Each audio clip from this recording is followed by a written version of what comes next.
하나님께서 우리에게 찾으시는 것은 사람들처럼 외모가 그럴듯하거나 예쁘다든지, 또는 사람들이 볼 때 두려워할 만큼 높은 지위를 소유한다든지, 아니면 이 세상 사람들 가운데서 많은 재산을 소유해서 그렇게 부러워하는 위치에 있다든지, 그런 것이 아닙니다. 하나님이 우리를 기쁘시게 여기는 것 딱 한 가지인데, 그 뭐냐면 믿음이 있는 것입니다. 하나님을 믿는 믿음이 있는 것입니다. 그래서 하나님께서 우리에게 그 믿음을 보시죠.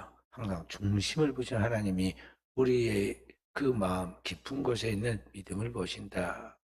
그래서 히브리서 11장 6절에는 그렇게 말씀하지 않습니까? 믿음이 없이는 하나님을 기쁘시게 못하나니. 하나님을 기쁘시게 하는 것은 믿음이 되는 거죠. 그리고 그 믿음은 믿음으로 끝나는 것이 아니라 반드시 하나님 이루어 주신다. 그래서 믿음은 바라는 것들의 실상이고 보지 못하는 것들의 증거가 된다는 거죠. 그렇게 믿고 나아가는 그 사람은 그의 꿈을 하나님이 이루어 주시는데, 하나님이 살아계셔서 그 믿는 자에게 반드시 상을 주신다 그랬어요. 그래서 우리가 기도하고 하나님 앞에 구할 때는 반드시 믿고 기도해야 하고, 믿고 기도하는데 내 시간, 내 계획, 내 꿈대로 안 된다고 그래가지고 쉽게 포기하거나 낙심하지 말아라 하는 것이 오늘 주님이 우리에게 하신 말씀입니다. 항상 기도하며 낭망치 마라 하는 것이 바로 그 말씀이죠. 또 빌립보서 4장 6절 7절에는 아무것도 염려하지 말고 오직 모든 일에 기도와 간구로 너희 구할 것을 감사함으로 하리라. 왜냐하면 모든지가 뛰어난 하나님 평강이 그리스도 예수 안에서 너희에게 더하여 주신다 그랬어요. 하나님 평강으로 너희에게 더하여 주신다.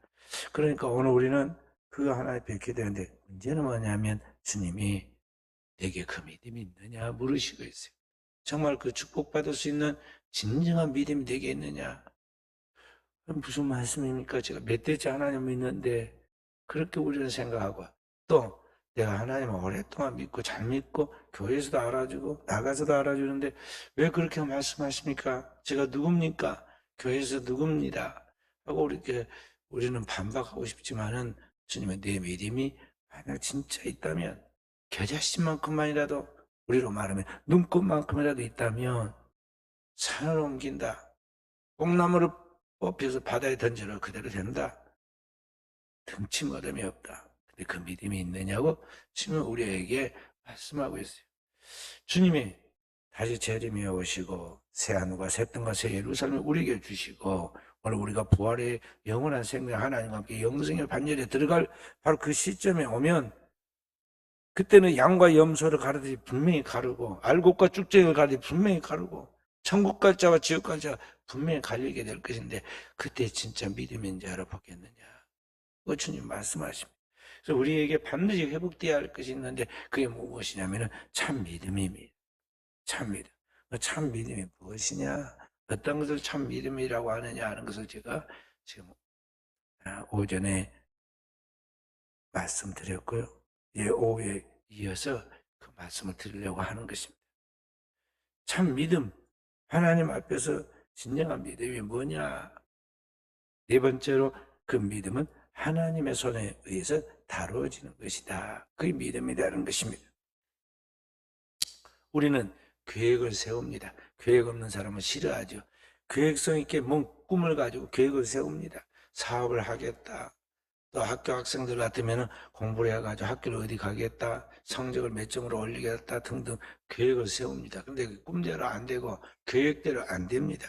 항상 인생이 자기 생각과 계획대로 된다면 우리가 하나님이죠. 우리는 제 아래에서 태어나서 제 본성과 그런 제약된 근성을 가지고 있기 때문에 항상 잘못된 계획을 세우고 잘못된 결과를 가져와요. 그래서 우리가 항상 이상과 현실에 달라서 실망하게 됩니다. 그런데 그렇게 내가 계획을 세워놓고 내가 세운 계획대로 안 되면, 그 다음에 원망은 어디로 돌아가냐면 내가 잘못했다 그렇게 생각한 게 아니라 우리는 하나님을 원망을 합니다. 그래서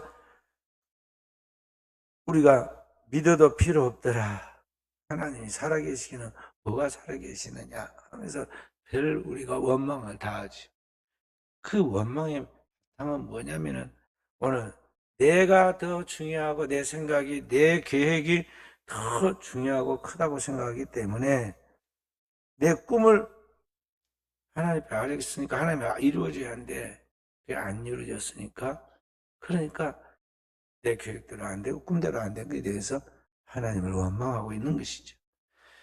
그러니까 뭐냐면 내가 있고 내 꿈이 있는데 내 꿈을 이루어질 하나님으로서 하나님이 나의 꿈을 이루어지는 보조 수단 내 꿈을 이루어 가도록 하는데 하나님이 그 일을 나를 대신해서 대행해 줄 그런 존재로 생각을 해요. 어린아이들이 자기가 하고 싶은 것이 있는데 그것을 엄마나 아빠를 통해서 그걸 이루려고 하잖아요. 안 되면 막 때렸습니다. 그래서 결국에는 자기 뜻대로 고집대로 하고 말잖아요. 어릴 때 아주 아기 때는 그걸 봐줍니다. 너무 어리니까 아직 선악을 분별하지 못하므로 그걸 어떻게 할 수 없어요. 부모가 다 뜻을 받들어 줍니다. 그런데 다 커서도 그렇게 하면 안 되죠. 그때부터는 이제 아빠 엄마가 버릇을 찾기 시작하죠. 떼쓴다고 다 되는 게 아니다는 걸 지금 가르치기 시작합니다. 똑같은 원리예요. 하나님 앞에서 우리가 하나님을 컨트롤하려고 합니다. 내가 하고 싶은 대로 내 계획대로 하게 해주세요. 그러면서 하나님을 조종하려고 그래요. 하나님을 다루려고 합니다. 그런데 유한은 무한을 허용할 수가 없고 다룰 수 없는 거예요. 우리는 티끌 같은 유한한 존재이고 하나님은 영원한 무한한 존재이신데 그 하나님을 내가 컨트롤하려고 한다는 것이죠. 오늘이라도 하나님의 생명을 걷어가면 저 나무보다 더 오래 못 살고 땅에 쓰러져 가지고 흙이 되고 티끌이 돼서 바람에 날려갈 존재인 이 연약한 인생인 자신의 존재를 모르고 내가 하나님을 내 마음대로 다루려고 한다는 거예요. 하나님은 영원하신 살아계신 절대자이신데 그 하나님을 내 마음대로 하려고 한다는 거예요. 그래서 항상 여기에 충돌이 일어나는 거예요. 갈등이 있고 그리고 결과가 항상 내 뜻대로 안 됨에 대한 실망과 좌절이 있고 그걸 다 하나님 탓으로 돌리다 보니까 하나님을 불신하게 돼요. 그리고 오래 교회 다니는 사람이 믿음 없는 소리를 합니다. 절대 새신자는 믿음 그대로 하나님의 기적이 일어나고 표적이 나타나고 역사가 나타날 줄 믿고 교회에서 지금 순수하게 기도하고 있는데 교회 오래 다니는 사람은 속으로 그러고 있습니다. 믿어봐야 필요도 없고 대도 않을 것인데 좀 뭘 저러고 있는고 앞에서 계속 막 믿음 없는 언행을 합니다. 그 고쳐야 한다. 그 진정한 믿음이 아니에요. 오늘 우리의 믿음은 하나님에 의해서 내 자신을 딱 맡기고 진흙과 같은 날 빚어서 나를 당신의 형상으로 만드십시오 하고 나를 의탁하고 매일매일 하나님의 손에 의해서 나를 만들어 가시는 하나님을 믿고 따르는 것이 그의 신앙이다. 우리가 다 다윗같이 되게 해달라고 그렇게 말합니다. 어제 우리 순천에 유명한 선교사 한 분이 계셨는데 인유 선교사라는 분입니다. 그 부인이 인혜자 선교사인데 그 부인이 90 몇 세까지 살다가 최근에 돌아가셔서 미국에서 자기 남편이 묻혀 있는 이 한국에 와서 묻히고 싶다고 그래가지고 한국에 와서 땅에 이 순천에 장례를 치렀어요. 그래서 먼저 다 매장시켜 놓고 어제서 장례 예배를 드렸어요. 근데 그 와서 저도 처음 봤습니다. 그 아들은. 그 인유성 교사는 제가 아는데, 제 신학교 2학년 때 돌아가셨는데, 그런데 우리나라 최초의 그 119 구급차가 그렇게 해서 생겼어요. 그분이 돌아가셨는데 광주를 싣고 가다가는 돌아가셨어요.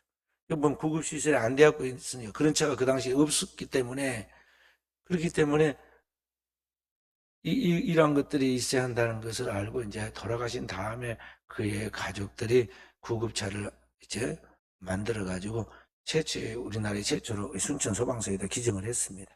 순천 소방서가 구급차를 이거 어떻게 쓰는지 모른다 그래서 또 서울에서 그 자녀들이 의사 자녀가 와가지고 여기 구급차는 이렇게 사용한다고 가르쳐주고 설명해 줘가지고 구급차가 생겼는데 지금 우리나라에 구급차 없는 데가 없잖아요. 그게 이제 그렇게 해서 시작됐어요. 그 최초의 그, 사고가 나서 순교하신 분이 인유성 교사인데 그 인유성 교사의 큰아들이 어제 와서 이제 장례식에 와서 예배드리고, 그리고 거기 와서 이제 유족 대표로 인사를 하더라. 그 이름이 뭔가 했더니 다윗이야. 다윗. 하여간 우리나라뿐만 아니라 세계적으로 제일 많이 쓰는 이름 중에 하나가 다윗일 거예요. 성경에서 따고 오잖아요. 그 아들은 이름이 다윗이 아니고 다윗이라고, 또 다윗. 그러니까 비슷하게 이름을 지은 거죠. 어찌됐든 이 다윗을 사람들이 굉장히 좋아하잖아요. 근데 다윗이 다윗되고 그가 이스라엘 왕으로서 역사 속에 길이 남는 하나님을 경외하는 성군이 된 것은 그냥 처음부터 그렇게 된 것이 아닙니다. 처음부터 그렇게 된 게 아니에요. 어떻게 이렇게 됐느냐? 하나님이 그를 만들어 가셨다는 거죠. 어릴 때부터 하나님의 그를 하나님의 손으로 만들어 가십니다. 양치는 목동으로 있었지만 하나님이 그게 섭리하시고 다루신 손길이 있었다는 거죠. 이제 그 훈련이 끝나니까 하나님께서 그 들판에서 이번에는 좀 더 큰 들판인 이스라엘 군대가 있는 그곳으로 보내잖아요. 그리고 거기서 갑자기 발탁이 돼가지고 스스로 자기가 자원했지만 발탁이 돼가지고 골리앗과 싸우고 그 다음에 이스라엘 대장군이 돼요. 그 다음에 그 대장군이 될 뿐만 아니라 왕의 사위가 되고 그것이 화근이 되어가지고 나중에는 그 나라를 뺑뺑 떠돌면서 쫓겨다니는 도망자가 됩니다. 그렇게 해서 나중에 훈련이 딱 끝나니까 하나님이 그를 이스라엘의 제2대 왕으로 세우잖아요. 다시 계획을 딱 짠 것이 아닙니다. 자, 내가 몇 살부터 몇 살까지는 들판에 머물고, 자, 몇 살부터 몇 살 때는 전쟁터에 가서 한번 공을 세우고, 그 다음에 몇 살부터 몇 살까지 내가 훈련 받아가지고, 몇 살부터 내가 이스라엘 왕이 되겠다. 계획을 세운 게 아니에요. 자기도 보이지 않는 그 어떤 손길에 의해서 그가 끌려간 거예요. 그 보이지 않는 손에 의해서 그가 하나씩 하나씩 만들어가는데, 그게 너무 힘들어가지고, 도망다니면서 스스로 표현하기를 사울왕 앞에서 뭐라고 합니까? 이스라엘의 왕이 오늘 벼룩 같은 나를 왜 쫓아다니십니까? 그러니까 벼룩과 팔딱팔딱 뛰어다니는 그 벼룩처럼 난 이제 숨을 데가 너무 없어가지고 모압으로 가기로 했다가 심지어는 자기가 죽인 이스라엘의 원수의 블레셋으로 망명을 가기로 했다가 살아보려고 자기 얼굴이 너무 팔려가지고 블레셋 속에서는 너무 유명한 사람이라 다윗이 숨어 들어가서 망명으로 좀 살아보려 했더니 금방 들통이 나가지고 자기가 살려고 하는데 그걸 죽게 생겼어요. 그래서 어떻게 해요?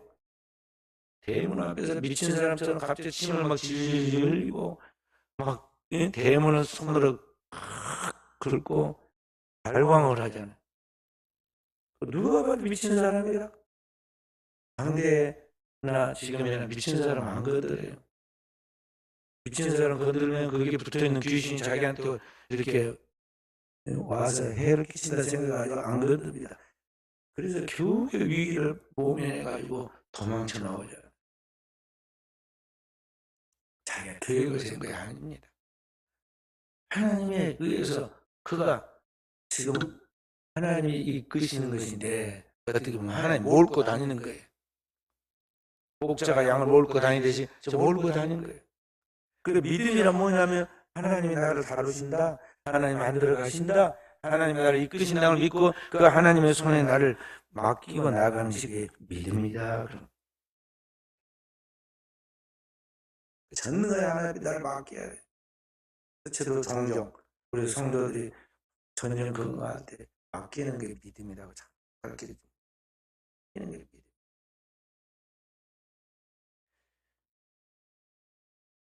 제주도에 가면 파라다이스라는 호텔이 있는데 세계 어느 나라에 내놓아도 손색 있는 절경에 있는 호텔이 그 호텔의 경영주가 전씨인데 저는 나건 씨라는 거예요. 이름도 나건이 영어로 하면 파라다이스. 자기 아버지가 이름을 그렇게 지어줬어요. 그래서 자기도 자기 이름을 따가지고 영어로 파라다이스라고 거기다가 호텔 이름을 지었어요. 그 호텔이 제주도만 있는 게 아니라 서울에도 있고 유명한 호텔. 그 아버지가 목사님인데 낙원이라고 이름을 지어줬더니 파라다이스 호텔을 세우고 돈이 많이 벌리니까요. 마음대로 살았어. 물질적인 낙원을 이루고 산 거죠. 그러다가 사고가 터져가지고 얼마 후에 카지노 사건에 걸려가지고 징역에 5년형을 받고 그리고 교도소에 갇힙니다. 구속되었다가 나중에 돈이 많으니까 재판하면 또 살아나오잖아요. 그래서 집행유예로 들어갔다가 나왔어요. 한번 죽을 고생을 한 거 아니에요? 그러니까 정신을 바짝 차렸어요. 그 사건을 통해서 깨지게 된 거죠. 그때 그 뉴스를 가만히 보면서 하나님을 신실하게 믿었던 그리스도인들도 한번 유혹을 받고 시험을 받으면요 넘어지지 않을 자가 없어. 절대 자기는 안 넘어진다고. 그렇게 장담한 사람일수록 제일 위험한 사람. 자기를 믿고 있잖아요. 지금 자기를 절대 다 주님을 부인하지. 나는 주님을 떠나지 않고 감옥에도 가고 죽는데 가겠습니다. 그가 제일 먼저 예수님을 부인해요. 설명도 넘어지고 다 넘어졌는데 자기 안 넘어질 생각은 그 사람 좀 이상한 사람 아니에요? 자기가 지금 괜찮은 줄 알아요. 자기는 그럴 것 같이 느낌, 자기 생각이 그런 것이지 현실은 그렇지 않단 말이에요. 살만하면 인간은 딱 그 순간부터 시작해서 내면의 부패, 방탕함부터 시작해서 완전히 무너진다는 걸 알아야 돼. 그래서 하나님이 깬 거예요. 하나님의 백성이기 때문에. 만약 하나님이 그를 깨뜨리지 않으면 저는 세상에 버려져서 맛을 잃어버린 소금처럼 짓밟게 돼요. 하나님이 그 백성을 사랑하기 때문에 그의 자녀는 간섭하십니다. 세밀하게 세세히 간섭해요. 우리가 고의를 하잖아요. 아니 고의도 안 다니고 예수 안 믿는 사람은 잘도 살고 잘 재밌게도 살고 아주 여유롭게 모든 걸 다 하는데 왜 우리 예수 믿는 사람은 그렇게 뭐가 힘들게 살고 안 되는 것일까? 오해를 하잖아요.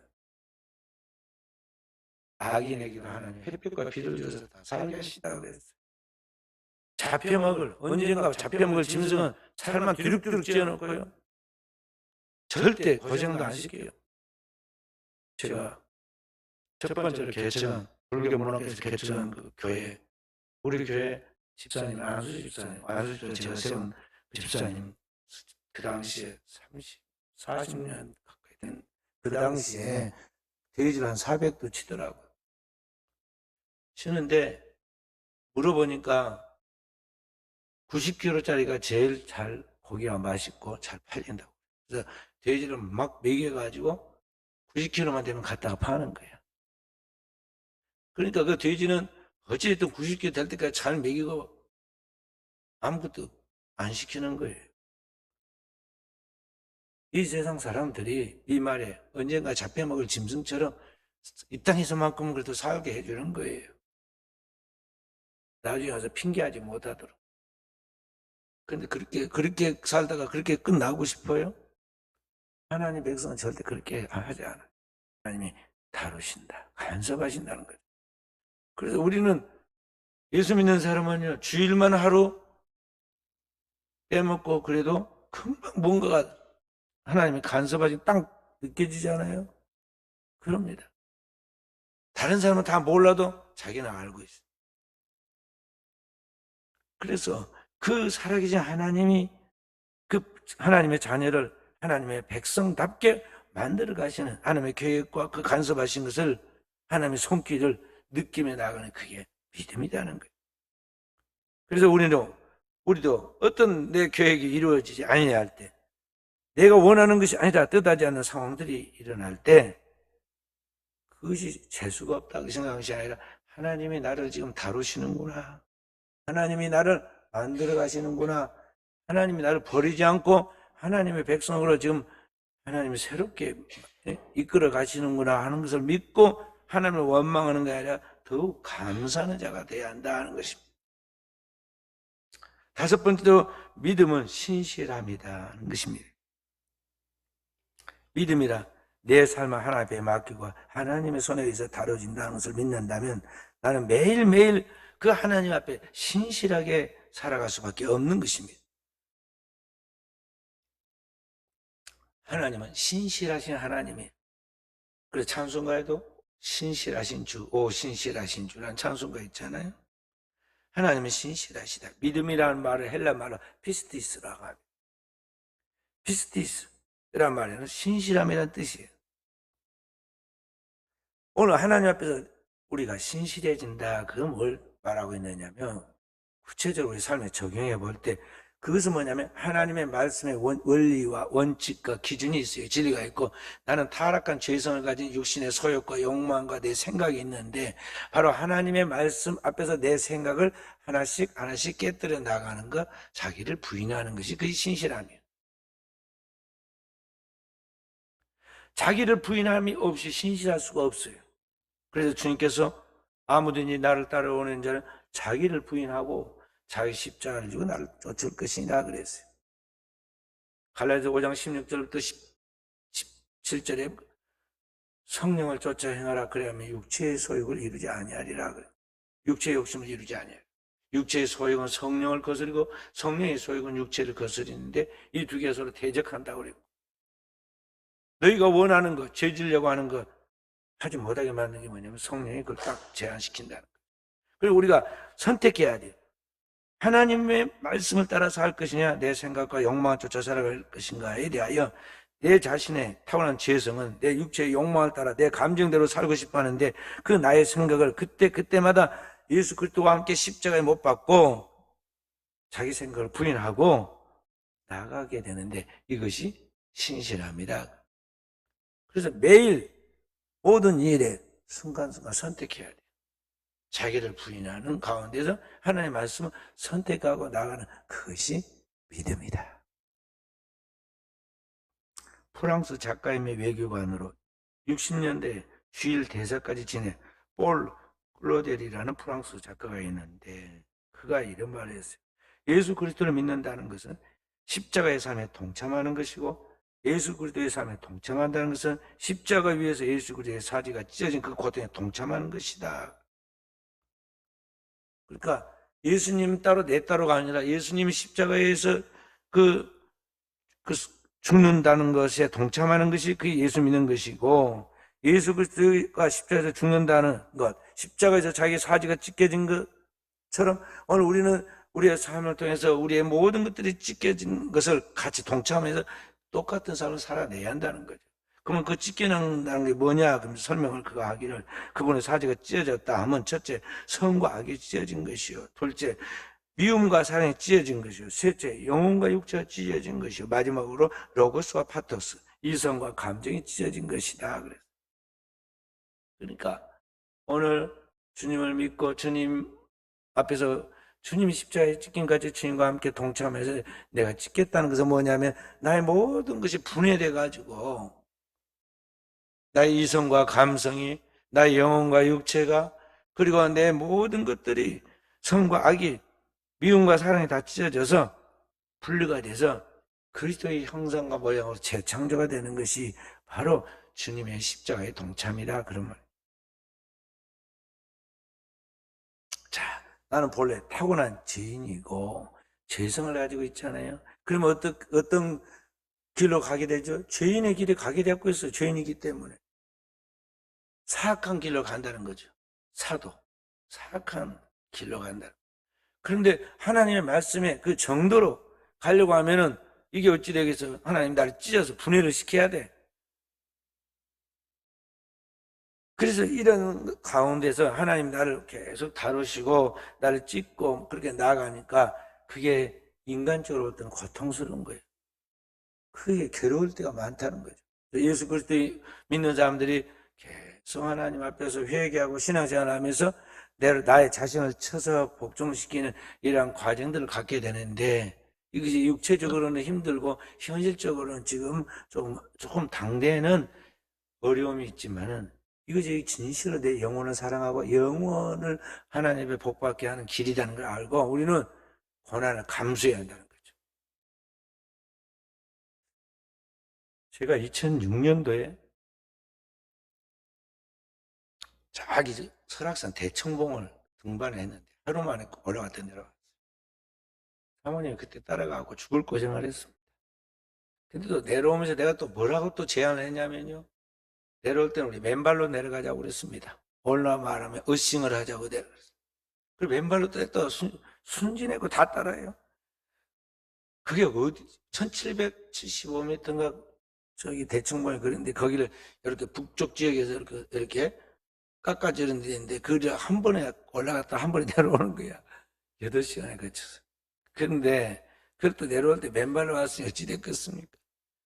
나중에 반듯하게 목 내려오고 거꾸로 돌아왔고요. 기어서 내려오듯이 이렇게 내려오더라. 자, 그런데 여사이는 보니까 말이죠. 여사이는 아주 맨발 벗고 다니는 것이 유행이더라고. 예, 어디든지 좋은 신발 놔두고 맨발을 벗고 막 어신이나 땅을 밟고 이렇게 하는 거. 그래. 이번에 우리 집사람이 손자를 데리고 저 정원에 가면서 어싱 한다고 그랬는가 봐요. 그러니까 아이가 손자가 또 발음을 잡아줬어요. 어싱이 아니라 어딩이라고 해야 한다고 그래.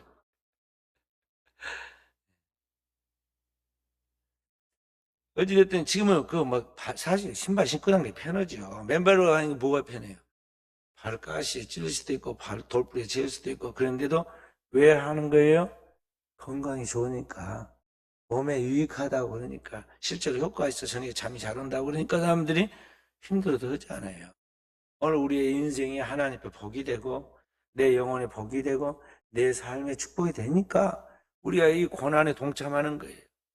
예수 믿음으로 말미암아 손해보고 예수 믿음으로 말미암아 핍박받고 예수 믿음으로 말미암아 많은 손해를 감수하고 욕을 얻어먹고 그런 거 다 감사는 뭐냐면 그런 과정을 통해서 우리가 옛사람 육체에 속한 그 모든 나의 옛사람은 깨지고 하나님께서 그때 그 말씀과 성령으로 거듭난 새로운 생명으로 우리를 재창조해 가시는 하나님의 형상이 갖춰지기 때문에 우리가 그런 모든 것들을 감수한다는 것이죠. 그래서 그런 의미에서 오늘 우리가 하나님 앞에 나를 맡기고 하나님의 손에 다루어지면서 나타나는 모든 일에 신실하게 되는 거예요. 신실함으로 받아들여서 하나님을 따라가는 것, 십자가를 지는 것이 그게 믿음이다.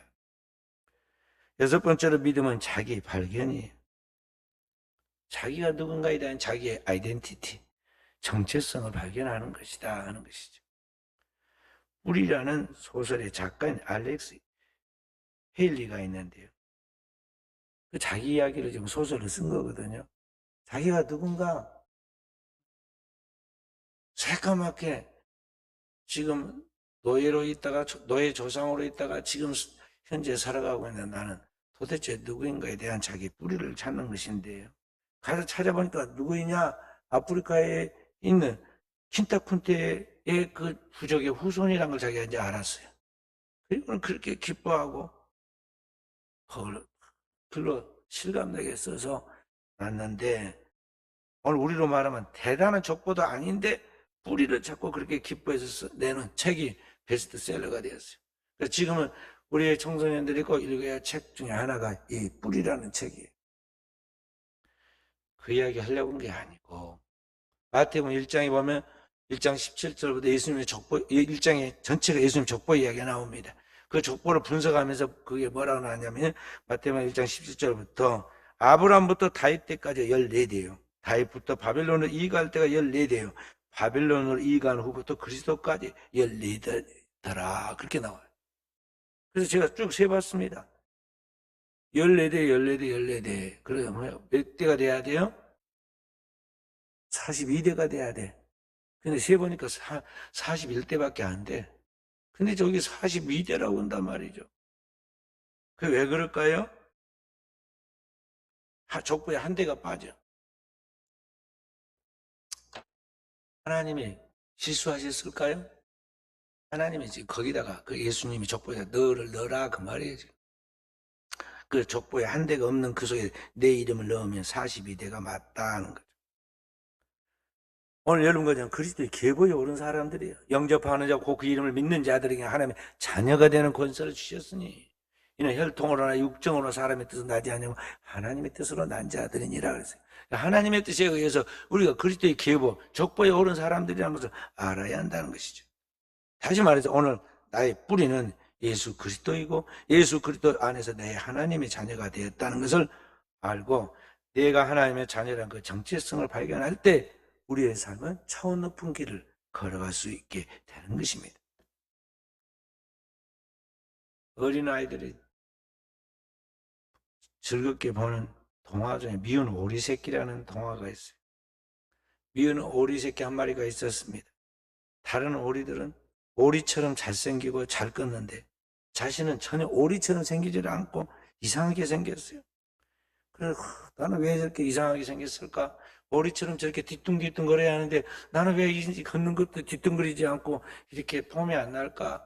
아무리 오리처럼 걸어버려도 오리처럼 안 걸리잖아요.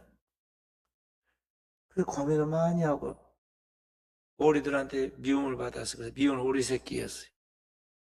근데 어느 날 백조가 하늘로부터 날아왔어요. 날아와가지고는 거기 앉아있는 미운 오리 새끼한테 말했어요. 얘, 왜 너 거기 있니? 넌 백조야. 그런 거예요. 그러면서 백조가 휑 하고 날아갔어요. 알고 보니 자기가 오리가 아니라 백조였다는 거죠. 그래서 이 미운 오리 새끼가 자기가 그 대단한 다 부러워하는 백조인 줄 모르고 거기에 오리들과 함께 있어서 구박을 받았다고 생각하고 백조처럼 날아가잖아요. 오늘 우리가 그렇다는 거죠. 세상에 살고 있고 세상 사람들처럼 어울리고 있지만 그 근본이 그 뿌리가 오늘 우리가 하나님께서 속한 하나님의 자녀라는 거죠. 자기의 정체성을 알아야 돼. 너는 내 자녀다. 내가 너를 지명하여 불렀나니 너는 내 것이다. 그 자신의 존재를 명확하게 인식하고 내가 하나님의 백성답게 살아가는 거죠. 그래서 성경 골로새 3장 1절부터 땅에 살고 있지만 땅의 것을 생각지 말고 땅의 지체들을 죽이고 너는 어떻게 하냐? 위의 것을 바라보고 찾고 생각하라고. 거기에는 하나님의 깊은 생명이 감춰졌는데 그리스도 예수 안에서 너희 내 모든 하나님의 생명이 다 들어있다고 우리에게 가르쳐주고 있어요.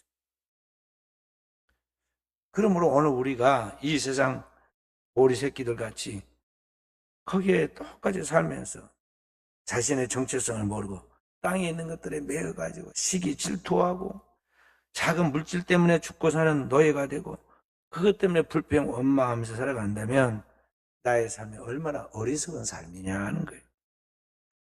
그래서 진정한 믿음은 뭐냐면 하나님께서 자기를 발견하는 것이다.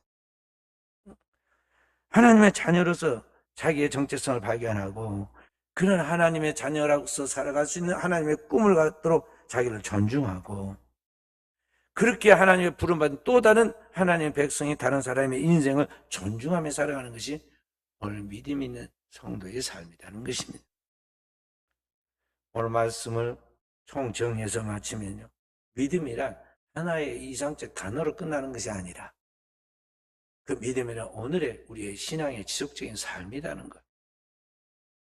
하나님을 믿는 그 믿음이란 어떤 추상적인 것이 아니라 우리의 삶의 결론이라는 것. 그래서 오늘 주님께서 다시 오실 때 믿음 있는 자를 찾으실 때 믿음 있는 자를 보겠느냐 말씀할 때 여러분과 저는 바로 그 믿음 있는 단 한 사람 군계 1호과 같이 온 땅을 두루 감찰해 하나님이 우리에게 찾으신 그 믿음 있는 사람이 반열에 오를 수 있도록 우리 저와 우리 산성들이 우리 하나님의 눈에 발탁되는 깨어있는 종들이 되어야 하겠습니다. 우리나라는 오랫동안 불교 문화권을 가지고 있는 나라였기 때문에 절이 많잖아요.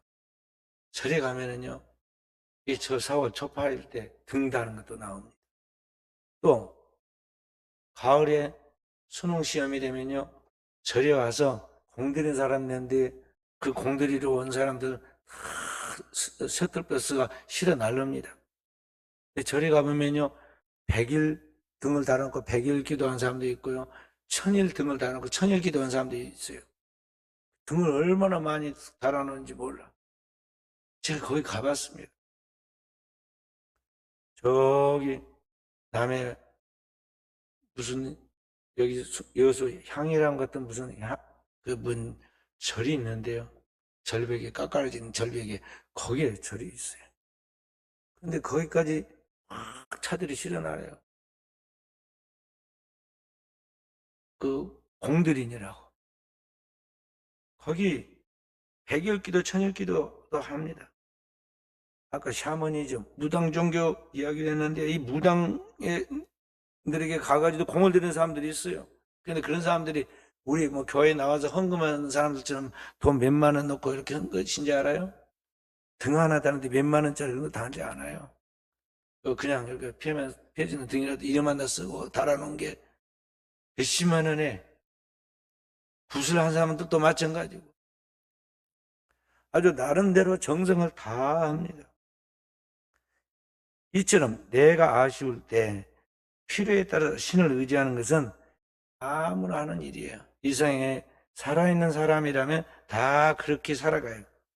그런데 그것은 참 믿음이 아니다. 진정 믿음이 아니에요. 내가 아쉬울 때만 내 욕망과 필요를 위해서 그것을 이루어질 그런 신을 찾는 거, 그런 식으로 주님을 부르고 주님을 믿는다는 것은 신앙이 아니다. 참 믿음이 아니라는 거예요. 지금까지 우리가 그렇게 미성숙한 삶을 살아왔을지라도 이제 성숙한 그리스도인으로서 오늘 우리는 내 삶 자체가 정말 주님이 누구이신고 그분이 나를 위해 하신 일이 무엇이고 또 그분을 믿으면 어떤 결과가 나타나는 것을 확실히 복음을 알고 그 복음 안에서 자신의 내 정체성을 확실히 깨달아서 그 주님 앞에서 신실하게 살든지 죽든지 내 몸에서 그리스도를 존귀 되기를 원하고 내 생명의 근원이며 전부이신 그분에게 나의 모든 걸 온전히 드리고 세상도 없고 나도 없고 구속한 주님만 보이는 그런 믿음으로 내 삶은 우리 하나님 앞에 딱 내어놓을 때 하나님이 그를 통해서 그의 뜻을 이루시고 여러분 가져가 생각하고 계획하고 꿈꾸는 것 이상의 가장 좋은 최선의 그런 응답으로 우리의 미래를 책임지신다. 영혼을 책임진다는 걸 알고 오늘 또 이런 참 믿음의 소유자로서 하나님 앞에 영광 돌려 깨어있는 종들이 다 되어지기를 주님의 이름으로 축원드립니다.